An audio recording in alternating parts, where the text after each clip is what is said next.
Nah, itu berkaitan dengan bid'ah. Jadi bid'ah secara umum dia tertolak ya, mardudah. Wasahibuha mustahikun lil wa'id, dan pelakunya itu berhak untuk diancam. Diancam di sini maksudnya adalah diancam oleh api neraka. Sebelum mulai, yuk dukung dakwah Fetizon TV dengan like, subscribe, dan nyalakan notifikasi. Jazakumullahu khairan katsira.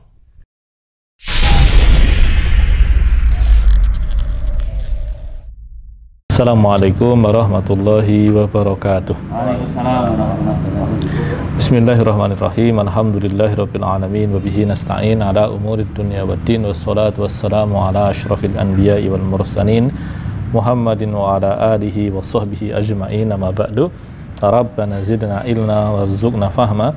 Allahumma anfa'na bima 'allamtana wa 'allimna ma yanfa'una wa na'udzu bika min ilmin la yanfa'. Allahumma taqabbal minna innaka antas sami'ul alim wa tub 'alaina innaka antal ghafurur rahim. Allahumma rfa' 'annal waba wal bala wal ghala ya rahman ya rahim. Saudara sekalian, kawan-kawan sekalian, Kang Mas Toyo, alhamdulillah sore hari kita bisa lanjutkan bahasan kita. Kita masih berada di hadis kelima, tetapi dengan syarah yang berbeda.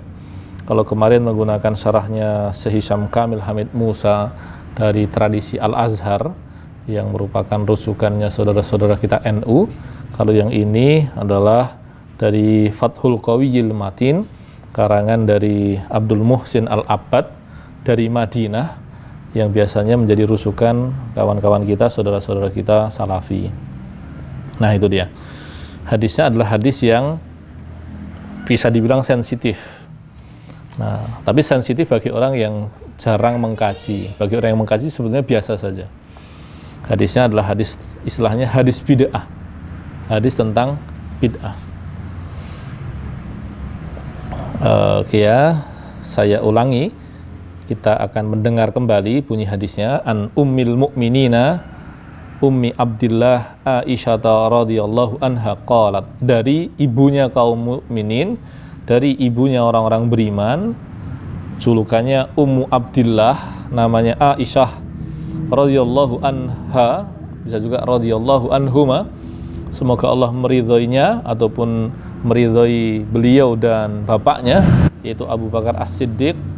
Beliau mengatakan, qala Rasulullah sallallahu alaihi wasallam, Rasulullah sallallahu alaihi wasallam mengatakan, man ahdatsa fi amrina hadza ma laisa minhu fahuwa raddun. Barang siapa membuat sesuatu yang baru dalam urusan kami ini yang tidak ada muasalnya dari perintah kami, fahuwa raddun, maka dia tertolak. Rawahul Bukhari wa Muslim, diriwayatkan oleh dua imam, yaitu Imam Bukhari dan Muslim. Artinya kesahihan hadis ini tidak usah dipertanyakan. Adapun dalam riwayat Imam Muslim ada bunyi yang berbeda, yaitu man amila amalan laisa alaihi amruna fahuwa raddun. Barang siapa melakukan amalan yang tidak ada perintah kami di dalamnya, maka dia tertolak. Nah, dua hadis ini punya konsekuensi yang sedikit berbeda meskipun intinya sama. Kalau yang man ahdatsa itu menunjukkan bahwa pembuatnya, kreatornya itu yang dia mendapatkan dosa. Adapun yang kedua itu pelakunya, tapi bukan kreatornya ya. Nah, tentu kemudian kalau kita menggunakan hadis yang berbeda, kreatornya punya kesalahan yang lebih besar dibandingkan pelakunya. Nah, meskipun kemudian kalau kita bicara tingkat kesalahan itu bisa berbeda-beda, bisa bermacam-macam, bisa bertingkat-tingkat. Itu tergantung tinggal ya kasusnya kasus apa begitu. Nah, yang pasti ketika kita merusuk kepada kitab ini, kitab yang dipakai secara luas di dalam berbagai tradisi ilmu di dalam Islam, maka bisa dikatakan bahwa persoalan bid'ah ini adalah persoalan yang disepakati. Semua muslim pasti menolak bid'ah. Nah, itu dia. Entah nanti kulturnya Saudi misalkan, Salafi misalkan, ataupun Asy'ari Mesir begitu, Azhar begitu, itu sama sepakat menolak bid'ah. Yang berbeda hanya tentang turunannya. Kasus per kasusnya itu bisa berbeda pendapat. Rinciannya bisa berbeda, tapi intinya sama-sama menolak yang namanya bid'ah. Nah, itu dia. Nah, kemudian kita lihat poin yang pertama dari penjelasan Abdul Muhsin Al-Abbad, beliau mengatakan, Abdul Muhsin Al-Abbad ini dulu mantan rektor Universitas Madinah, termasuk penanda tangan berdirinya Universitas Madinah.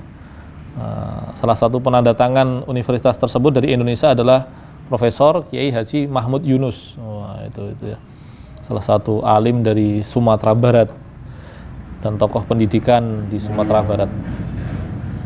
Nah, yang pertama beliau katakan hadzal hadis aslun fi waznil a'mal ad-dhahirah. Hadis ini merupakan neraca bagi amal-amal lahiriah kita. Jadi amal kita tuh ada dua, amal batin dan amal lahir. Ini dua ini jadi sepaket. Meskipun ada juga yang amal cuman batin saja tanpa amal lahiriah. Tapi tidak ada ceritanya cuman amal lahiriah tanpa amal batinnya itu enggak. Amal lahiriah tanpa amal batin bisa enggak kepake, bisa tak bermakna, seperti tubuh tanpa ruh. Seperti tubuh tanpa ruh. Tapi tidak sebaliknya, ada amal-amal batin yang tidak ada amal lahirnya. Ada amal-amal batin yang tidak ada amal lahir. Misalkan mengingat mati itu amal batin, nggak ada amal lahirnya. Apa iya kalau kemudian mengingat mati itu orang pasti di kuburan? Nggak juga. Betul, salah satu sunnah kenapa kita datang ke kuburan itu adalah memudahkan kita untuk mengingat kematian. Apalagi di situasi seperti sekarang ini ketika banyak saudara-saudara kita yang meninggal dan saking banyaknya kita malah menganggap bahwa itu biasa saja. Ya kan? Jumlah ustadz kiai yang meninggal itu lebih dari 250 orang sudah. Itu luar biasa. Sebagiannya alimnya dalam level, artinya secara akademik doktor, tetapi memang mumpuni, bukan sekedar embel-embel doktor, tapi memang mumpuni. Dan kita betul-betul merasa kehilangan. Kita belum sempat berhasil menyerap banyak ilmunya, tetapi kita sudah kehilangan. Nah, ini kita mengerikan sekali ini. Kita ditinggalkan dalam kondisi jahil. Nah, selain yang alim-alim begitu, banyak saudara-saudara kita yang awam juga meninggal. Nah, karena saking biasanya kita mendengar informasi orang meninggal, jadi hati kita tuh kayak nggak ada sensitivitasnya itu. Saudara kita di Majene, Sulawesi Barat dan Kalimantan Selatan tertimpa musibah. Yang satu gempa, yang satu lagi banjir, hari kita kayaknya biasa saja. Nah, ini karena kita sudah terlalu terbiasa mendengarkan berita itu. Nah, itu dia. Nah, maka kemudian ada sebagian hal yang perlu kita lakukan, yaitu mengalami sendiri. Mengalami sendiri. Nah, mengalami sendiri itu misalkan apa? Ya tentu tidak kemudian kita membiarkan orang terdekat kita meninggal kan. Kalau itu keterlaluan. Tapi salah satunya kita datang ke kuburan, kita ucapkan salam kepada penghuninya, assalamualaikum ya ahlad diyar, itu memungkinkan kita untuk menyadari bahwa kita akan segera menyusul dalam waktu cepat ataupun lambat. Nah, tetapi kembali ke bahasan tadi, ada amal lahiriah, ada amal batiniyah, dan keduanya berkaitan. Keduanya berkaitan. Nah, ini tadi malam kami dapat ilustrasi bagus dari guru kami, beliau tinggal di Oman ya. Tapi orang Jakarta sebenarnya, tapi sejak tahun 2000 belum pernah ngajar di Indonesia. Beliau selalu ngajarnya di luar begitu, 10 tahun terakhir di daerah sekitar Arab itu. Nah, beliau menggambarkan bahwa amal lahir dan amal batin itu seperti pisau. Amal lahir dan amal batin itu seperti pisau. Pisau yang bagus adalah pisau yang tajam. Pisau yang tidak tajam itu nggak ada gunanya. Amal lahiriah tanpa amal batiniah itu nggak ada gunanya. Nggak ada gunanya. Tapi kalau pisau itu tajam tapi besinya nggak ada, hilang. Nah, itu dia. Nah, maka pisau yang tajam adalah ilustrasi tentang amal lahir dan amal batin. Nah, itu dia, pisau yang tajam itu. Pisau yang tajam itu pasti ada besinya, dan ada satu bagian dari besi itu yang memang tipis sehingga dia berguna. Kalau dia besinya tebal semuanya, nggak berguna. Nah, tapi kalau kemudian saking tipisnya sampai hilang, ya musnah, dia menjadi tidak bermakna sama sekali. Nah, itu dia, amal lahir dan amal batin. Nah, sebagai pengingat, neraca amal batin kita adalah innamal a'malu binniyat. Adapun neraca amal lahiriah kita adalah hadis ini, yaitu man ahdatsa fi amrina hada, sampai akhir. Nah, kemudian beliau katakan awa annahu la yu'taddu biha illa idza kanat muwafiqah lisyar'i. Nah, amal lahiriah itu tidak akan dihitung, tidak akan dinyatakan absah hingga dia sesuai dengan syariat. Nah, syariat itu tentu Nabi Muhammad. Nabi Muhammad itulah pembawa syariat, dan yang menyampaikan bentuk-bentuk syariat kepada kita ya Nabi Muhammad. Tidak ada yang lain. Tidak ada nabi setelah beliau. Bahkan ajaran nabi sebelumnya tidak tidak. Hukum dasarnya adalah termansuh, artinya dia terhapuskan dengan kehadiran beliau.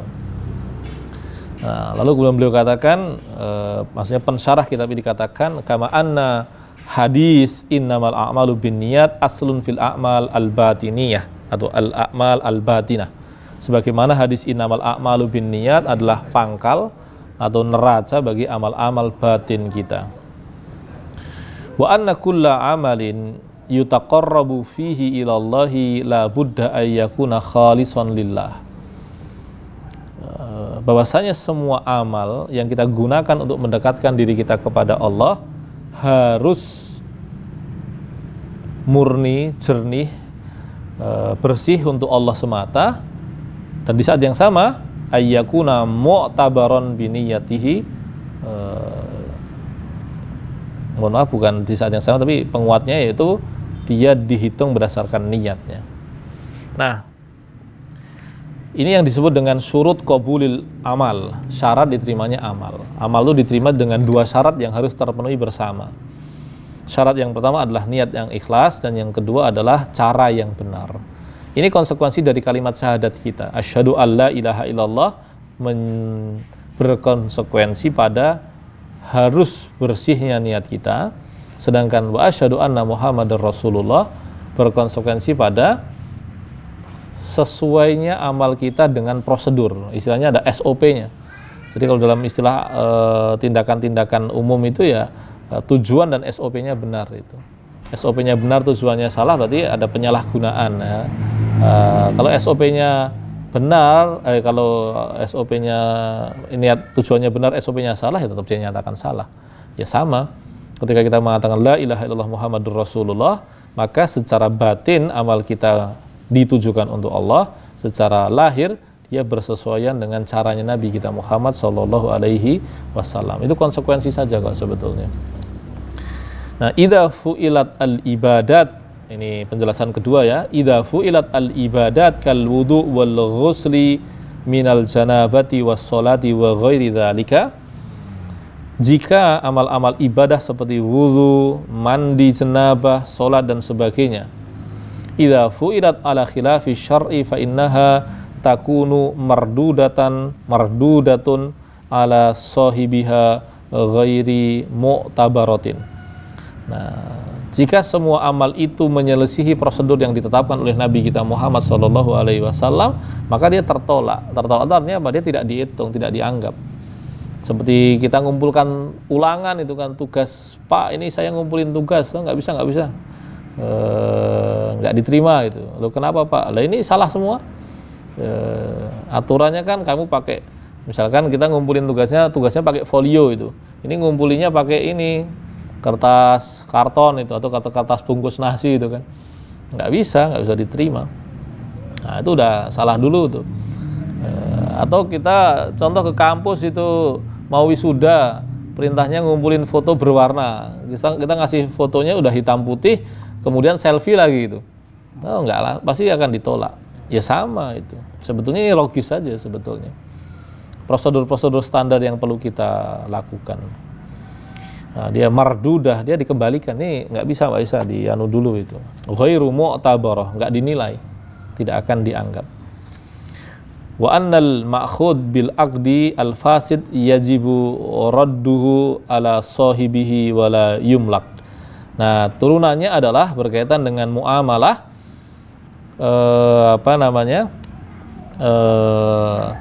karena ini tidak berkaitan dengan niat ya, tetapi berkaitan dengan prosedur, maka transaksi yang tidak benar akadnya maka tidak bisa diterima.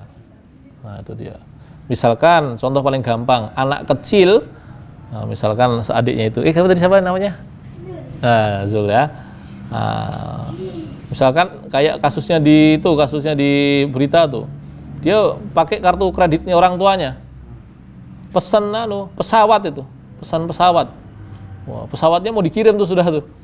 Nah, terus orang tuanya dikonfirmasi itu. Wah, ini mohon maaf anak saya itu. Nah, itu. Nah, itu bukan saya tapi anak saya. Oh ya sudah. Nah, maka dia mardudah.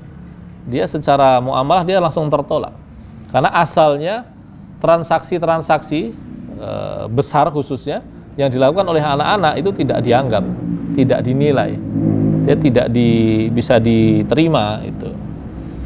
Atau contoh yang lain, misalkan akad begitu ya,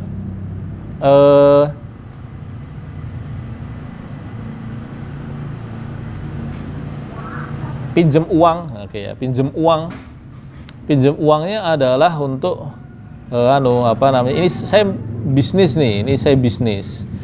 Oke deh, tapi ini kamu pinjam ya, bukan, kita nggak kerjasama loh, ini kita bisnis loh.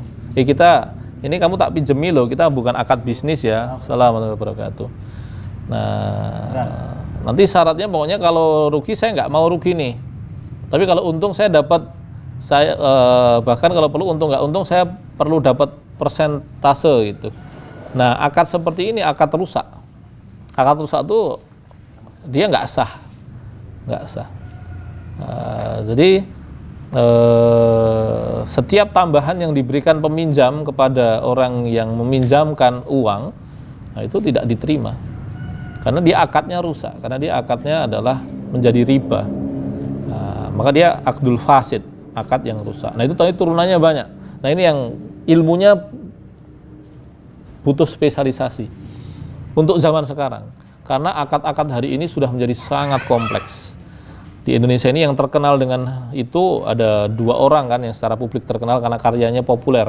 Pertama Ustadz Erwandi Tarmidi, ya, yang satunya lagi Ustadz Oni Sahroni, yang satu doktor usul fikih di Saudi, yang satu lagi doktor usul fikih di Mesir, tapi sama-sama saling mengakui keilmuannya. Nah itu dia. Nah, jadi akad yang rusak itu membuat turunannya menjadi tidak diterima, seperti berkaitan dengan kepemilikan. Wa yadullu dzalika qissatul asif alladzi qala an-nabi sallallahu alaihi wasallam li abihi ammal walidah wal ghanam fa ruddun alaika. Nah ini seperti kisah ketika Nabi menolak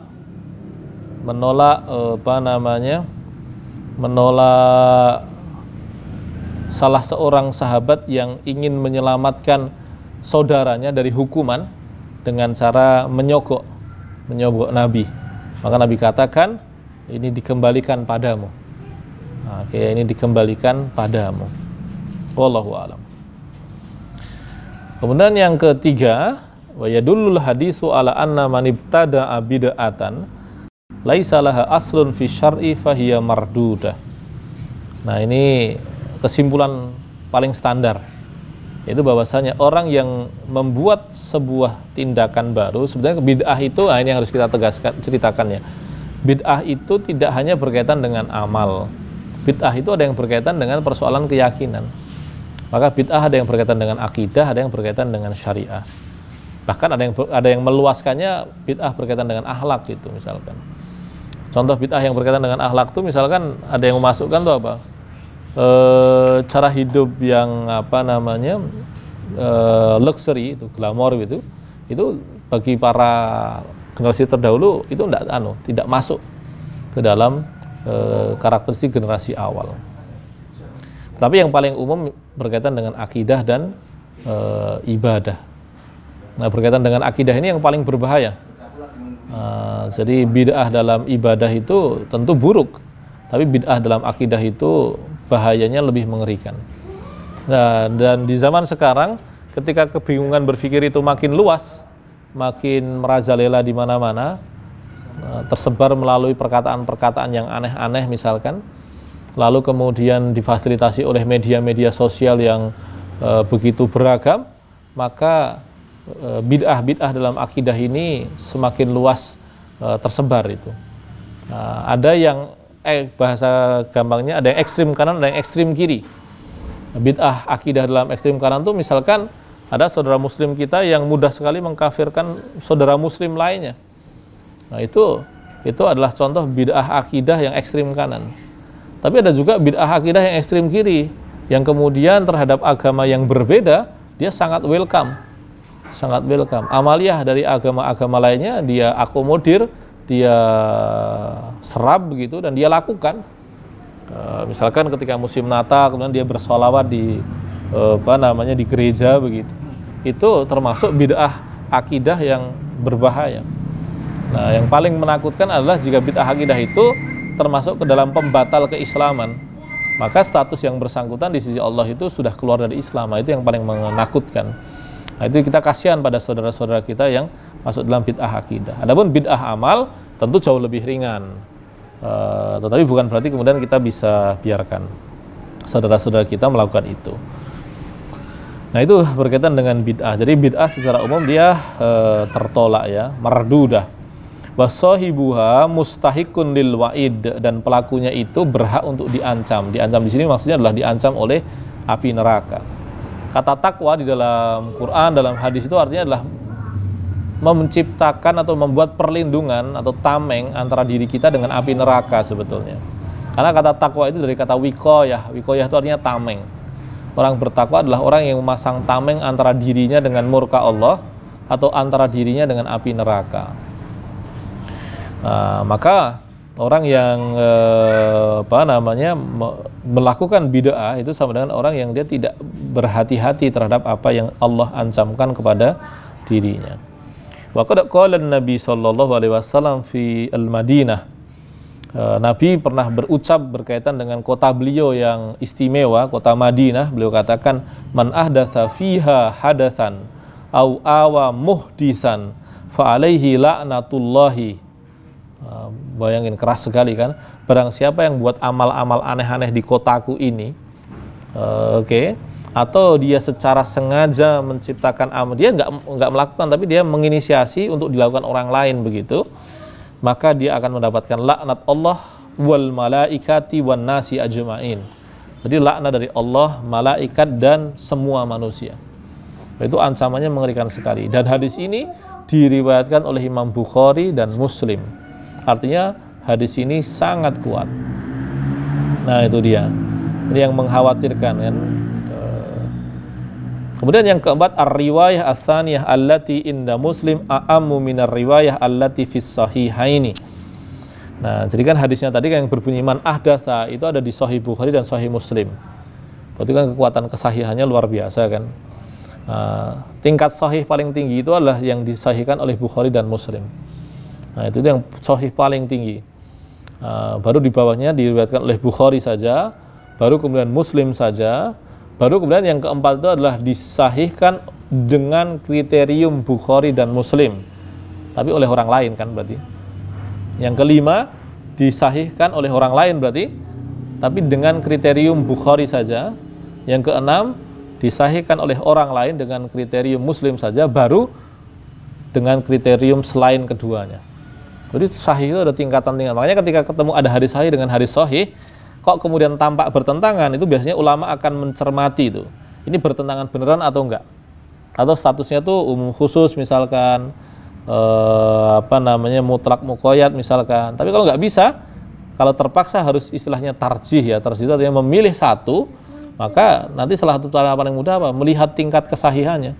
Ini sahih di Sahih Bukhari, ini disahihkan misalkan oleh Imam Ibnu Majah, maka kemudian memang pasti didahulukan oleh yang disahihkan oleh Imam Bukhari. Itu salah satunya begitu. Nah, kembali ke sini, hadis yang berbunyi man ahdatsa tadi disahihkan oleh Bukhari dan Muslim. Tetapi Imam Muslim menambahkan satu riwayat yang tadi bunyinya adalah man amila amalan. Nah, berkaitan dengan yang kedua ini, beliau mengatakan, pensyarah kitab ini mengatakan, ini lebih umum cakupannya. Kalau yang pertama itu adalah kreatornya, inisiator bid'ahnya, dia yang berdosa. Tapi kalau ini umum, kreator maupun pelakunya itu sama-sama kena semuanya. Li'annaha tashmulu man amilal bid'ah sawa'an kana huwal muhdis laha au masbuqan ilaihi atau masbuqan ila ihdasiha wa tabi'un man ahdatsaha. Hadis yang kedua ini lebih umum karena dia berlaku baik untuk orang yang menginisiasi maupun orang yang masbuk. Masbuk itu artinya terdahului atau didahului atau cuma ngikut-ikut, tabi. Nah, ini begitu. Nah, itu penjelasan yang keempat. Yang kelima adalah makna qauluhu fil hadis raddun, itu artinya mardudun. wa huwa min itlaqil masdar wa iradatismil maf'ul. Nah, kalau ini secara bahasa saja tidak begitu penting kecuali yang menekuni bahasa Arab. Intinya kata raddun yang artinya penolakan itu maknanya adalah mardudun atau ditolak. Itu saja sih. Dan contoh-contoh kata yang seperti itu adalah contoh kata khalqun. Khalqun dalam Al-Qur'an dan hadis itu artinya bisa bermakna makhluk, penciptaan, tetapi yang dimaksud adalah ciptaannya. Nah, itu biasa dalam bahasa Arab, itu sesuatu yang sangat lumrah. Maka kalau sampai ada orang menerjemahkan kata seperti itu secara letterlek, itu malah ketahuan ketidakakrabannya dengan bahasa Arab. Makanya di antara syarat mujtahid di dalam, bayangkan syarat ini diberlakukan untuk orang yang berbahasa Arab. Itu berarti kan menunjukkan bahwa kita jauh sekali kan. Yaitu apa? Dia harus ilmam. Ilmam itu artinya memang penguasaan bahasa Arabnya itu sangat detil. Seluk-beluknya itu sangat dia. Makanya sampai sekarang ulama-ulama besar, meskipun beliau punya majelis yang isinya membahas kitab-kitab tebal, di banyak tempat itu ada ulama tuh menyelesaikan penjelasan kitab apa itu bisa bertahun-tahun, ya, saking tebalnya dan saking berbobotnya kan. Tetapi mereka tidak kemudian menyepelekan atau bahkan meninggalkan mengajarkan bahasa Arab yang dasar-dasar. Karena memang bahasa Arab itu di dalam tradisi Islam itu memang bahasanya Quran dan hadis, makanya dia menjadi satu paket. Nah itu dia. Makanya kalau ada pemaknaan lainnya, termasuk yang kita agak harus hati-hati itu adalah memahami Quran dan hadis dari terjemahan. Nah itu dia. Karena pasti tetap akan ada distorsi ya, ada yang kabur begitu maknanya. Nah, tetapi yang pasti itu tetap berharga ya, terjemahan di Indonesia saja penerjemahan Quran itu luar biasa. Yang resmi itu seingat saya tahun 65, 89, 2002 dan terakhir 2020. Itu melibatkan wong pinter-pinter itu. Yang terbaru itu yang 2020 kemarin. Itu belum yang perorangan. Yang perorangan itu kita tahu ada tadi Profesor Mahmud Yunus tadi, itu punya terjemahan Quran sendiri. Lalu kemudian ada Bahtiar Surin, kalau salah beliau tentara sebenarnya, tapi orang solih itu ya. Ada kemudian terjemah Quran Boso Jawi, produknya wong Jogja sini, dulu alumni Mu'alimin. Siapa Kiai rektor pertama UMY itu, Bakri Syahid itu terjemah Boso Jawa itu. Nah, terus kemudian Pak Quraish Shihab buat sendiri misalkan. Ustadz Muhammad Tholib MMI itu juga buat sendiri itu. Nah, itu karena memang Quran itu pertama secara bahasa kaidahnya adalah tidak ada bahasa apapun yang bisa diterjemahkan letterlek ke bahasa lainnya. Itu satu. Yang kedua, bahasa Arab punya kekayaan bahasa yang lebih dibandingkan bahasa lainnya. Dan yang ketiga, bahasa Quran lebih kaya lagi. Itu yang membuat kemudian terjemah Quran itu siapapun yang menerjemahkan selalu berharga, apalagi tafsirnya. Nah itu yang kelima. Dan yang keenam, la yadkhulu tahtal hadis makana minal masalih fi hifdziddin au musilan ila fahmihi wa ma'rifatihi ka jam'il Qur'ani fil masahif wa tadwini ulumil lughah wan nahwi wa ghairi dzalika. Nah, kreasi-kreasi yang tidak berkaitan dengan pokok agama, tapi berkaitan dengan sesuatu yang di luar agama, itu tidak masuk dalam nama bid'ah. Kalaupun diistilahkan dengan bid'ah itu dia bahasa saja. Oh ini bid'ah, tapi maksudnya itu kreasi-kreasi positif yang tidak berkaitan dengan agama. Tapi ada hubungannya, misalkan apa? Seperti upaya-upaya menjaga Quran dengan cara mencetak Quran. Dulu nggak kebayang orang nyetak Quran. Ketika ada kodifikasi pertama itu, Umar bin Khattab itu sampai bertanya-tanya itu, Abu Bakar piye atau karepe itu. Kan saat itu kan ada perang yang kemudian menewaskan banyak penghafal Quran. Kemudian Abu Bakar berinisiatif, ini kita harus kumpulkan orang yang bisa mengkodifikasi, yang ditugasi Zaid bin Sabit. Dan Zaid bin Sabit itu udah frustasi dalam artian beliau merasa ini beban yang luar biasa berat. Nah, Umar juga sempat kepikir piye sih ini, tapi kemudian paham bahwa oh ini bukan bagian dari agama langsung, dia bukan pokok agama, tapi dia wasilah penopang agama. Maka wasilah penopang agama itu tidak dihukumi bid'ah. Contoh yang lain apa ya? Pendirian sekolah-sekolah agama, ma'had diniyah, madrasah diniyah misalkan. Lalu kemudian kodifikasi bahasa Arab. Kodifikasi bahasa Arab itu tujuannya untuk menjaga agama. Dulu bahasa Arab klasik itu tatanannya itu difahami tetapi tidak tertulis dan tidak banyak yang menulis karena isgawan gitulah ya. Tapi ketika kemudian Islam tersebar, banyak orang-orang non Arab masuk Islam dan bahasanya kacau balau. Ada yang kemudian baca Qur'annya itu kewalak-walik AIU-nya sehingga ayat rahmat jadi azab misalkan. Dan orang yang doa minta rahmat kemudian gara-gara salah strukturnya malah kemudian terbalik-balik itu. Nah, maka kemudian Ali bin Abi Thalib menugaskan seorang sahabat namanya Abul Aswad Ad-Duali untuk menata bahasa Arab itu menjadi ilmu yang kita kenal hari ini sebagai nahwu dan shorof itu. Itu betul-betul proyek kebudayaan yang luar biasa. Mikirnya sudah, padahal saat itu kondisi politiknya juga tidak selalunya stabil. Nah, tapi memang mereka hebatnya ketika saat itu kan perselisihan saudara kan terjadi ya. Meskipun sebenarnya pelaku utamanya itu generasi belakangan yang nggak paham gitulah ya. Nah, terus kemudian menghadapi musuh dari luar juga terjadi. Terus kemudian upaya-upaya menjaga agama juga dilakukan. Nah, itu betul-betul menguras energi dan sebagainya. Jadi setiap upaya-upaya yang bersifat menopang agama, dia bukan pokok agama, tapi dia penting untuk agama, maka kreasi-kreasi di situ tidak disebut bid'ah. Nah, sekarang pengajaran tahsin itu banyak sekali metodenya. Pengajaran bahasa Arab malah lebih banyak lagi. Nah, itu tidak masuk dalam bid'ah dalam arti negatif itu. Kalau kata bid'ah dipakai ya secara bahasa aja ya, kreasi-kreasi aja. Nah, itu dia. Kemudian yang ketujuh, al-haditsu yadulu bi itlaqihi ala raddi kulli amalin mukhalifin lisyar'i.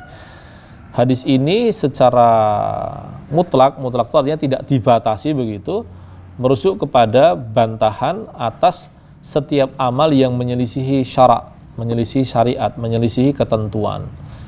Ini berbeda ya kesimpulannya dengan yang kemarin. Kalau yang kemarin dari tradisi madhab Syafi'i, Al-Azhar begitu, itu membedakan ada bid'ah hasanah, ada bid'ah yang bahkan ada yang 5 itu kan. Kalau yang ini beliau dari madhab Hambali, Saudi begitu, tidak memilih pendapat serupa. Nah, ini cenderung sesuai dengan bahasa apa adanya. Yang kayak dalam kasus tadi yang bukan pokok agama, sifatnya penopang agama, itu ya sudah nggak usah disebut bid'ah, itu bukan bid'ah. Nah, tapi kalau dalam cara yang kemarin itu bisa disebut sebagai ya bid'ah hasanah aja. Nah, tentu ini perspektif begini ini harus kita hargai, saling hormati, karena yang ngomong ulama dengan ulama. Nah, tapi yang pasti mereka sepakat bahwa ada bid'ah yang membahayakan, bid'ah yang rusak, bid'ah yang bisa merusak agama, yang harus ditolak. Adapun detail-detailnya bisa jadi ada perbedaan pendapat dan itu kita harus lumrah. Apalagi jika bedanya itu dari ulama, kita ini hanya kroco itu. Kita harus menghormati pendapat yang berbeda. Nah, oke. Kemudian beliau katakan walau kana qasdu sahibihi hasanan. Nah, dalam tradisi ini beliau katakan meskipun niatnya baik tapi kalau caranya tidak tepat maka dia tetap tertolak. Wa yadullu alaihi qissatus sahabi alladzi dzabaha udhiyatahu qabla salatil id. Ada sahabat tuh yang niatnya baik, biar nanti habis salat id bisa langsung makan, maka dia menyembelihnya sebelum salat id. Nah, niatnya kan baik kan, nggak ada yang salah kan. Nah, tapi kemudian Nabi mengatakan syatuka syatulahmin. Wedhus mugi ming sembelihan, bukan masuk ke dalam kurban. Nah, ya wes tadi ini beleh meneh. Nah, itu dia. Kalau di masyarakat kayak mereka yang kambing banyak kayaknya nggak tombok-tombok amat ya. Syukuran. Nah, itu kemudian hadal hadis, ini yang ke-8 ya. Hadal hadis ya dulu mantuquhu ala anna kulla amalin laisa alaihi amrus syari' fahuwa mardud. Hadis ini kalau kita cermati secara seksama menunjukkan bahwa jika tidak ada perintah dari agama berarti dia bid'ah, berarti dia tertolak. Berarti dibalik logikanya. Berarti ya dulu bimafhumihi ala anna kulla amalin alaihi amruhu fahuwa ghairu mardud. Berarti kalau indikatornya ada, perintahnya ada, penegas-penegasnya ada dari agama, dalilnya ada, meskipun dia nanti dikiaskan begitu ya, berarti dia bukan bid'ah. Nah, kalau ini sudah ini berkaitan dengan ilmu. Nah, wal makna anna man kana amaluhu jariyan tahta ahkami syar'i muwafiqun laha fahuwa maqbul. Maka setiap amal yang bersesuaian dengan syariat, oke, dia sesuai dengan aturan syariat, maka dia diterima. Secara lahir ya, urusan batinnya itu nanti bahasan lain lagi. Tapi memang asalnya dua hal itu syaratnya. Tapi secara prosedural dia sudah makbul atau diterima. Man kana kharijan an dzalika fa huwa mardud. Tetapi ketika dia tidak bersesuaian, maka dia tertolak.